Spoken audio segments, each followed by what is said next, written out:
প্রাচীর বৌদ্ধ সভ্যতার অন্যতম স্থাপনা এই বিহার স্থাপত্য কাঠামো এখনো গবেষকদের মুখর করে তোলে। চারিদিকে ঘেরা বিশাল আয়তকার প্রাচীর, আর এই প্রাচীরে ছিল প্রাচীন বিহারের মূল সীমানা।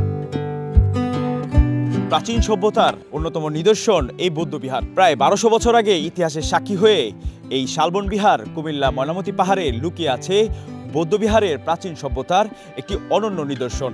ইটের পর ইট সাজানো এই বেষ্টনী আজও টিকে আছে সময়ের সাক্ষী হয়ে।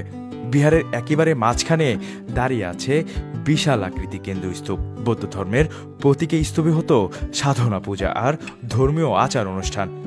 স্তূপকে ঘিরে চারিদিকে সারিবদ্ধভাবে দাঁড়িয়ে আছে 100 থেকে 115টি কক্ষ।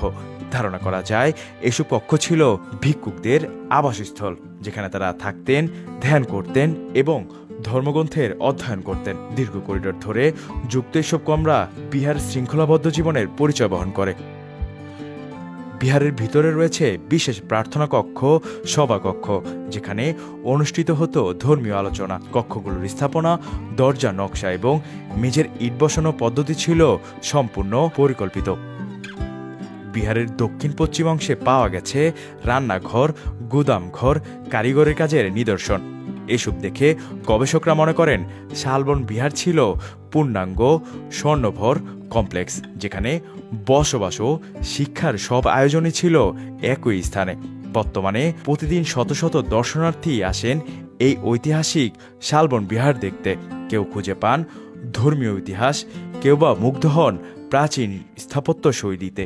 এখানে বাংলাদেশের বিভিন্ন জেলা থেকে লোকজন আসে। যেদিন একবারে কম হয় ওই দিনও অন্তত পক্ষে 2-3 হাজার লোক আসে। এখানের জন্য আমাদের নিজস্ব লোক আছে, এরপরে ব্যাটালিয়ন আনসার আছে, টুরিস্ট পুলিশ আসে, আইসা এরা দেখাশোনা করে। এখানে দর্শনার্থীদের কোনো ভিজিটরের কোনো সমস্যাই হয় না। 1200 বছর পুরনো স্থাপনা, প্রতিটি ইট আজও জানান দেয় বাংলা বৌদ্ধ সভ্যতার কতটা সমৃদ্ধ ছিল।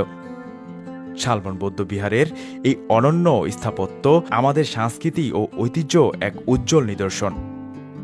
শালবন বিহার থেকে শাহিদুল ইসলাম, প্রতিফলন।